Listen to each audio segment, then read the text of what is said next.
Ask Annalise. So I wanted to talk a little bit off topic today about something that affected me last year, and it's mental health, particularly when starting up a business.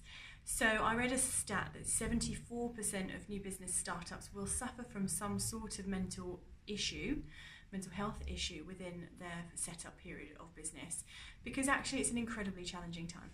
So last year I set up my business around April, May time, and I got married in June. And the combination of those two things meant that in July through to probably September, I seriously struggled with, it was what the doctor called an acute stress response to my situation. So I was like shaking, my hands were tingling, I couldn't walk properly, I couldn't speak properly. I realised I was coming across very unusually to people, and that also then made me even more anxious. So I struggled with that, and I didn't actually tell the business community, or very many people in the business community, because I wanted to perpetuate success. But that in turn then also meant it elongated the situation for me. So I should have probably just been a bit more open with people about what was happening, and they probably would have made some allowances.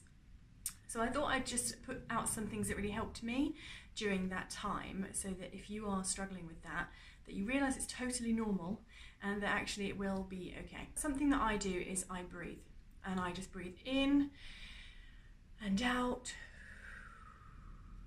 very, very controlled, maybe a few times, and where I can I put my arms right up in the air and I look up and I breathe in and I breathe out, and I basically calm myself down, and it really has a huge impact even right now on my nervous system. So that is something I would recommend.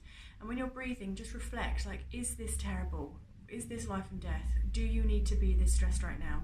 Does it need to happen right now? And just be a bit kinder to yourself. The second thing I would recommend is to talk to some people.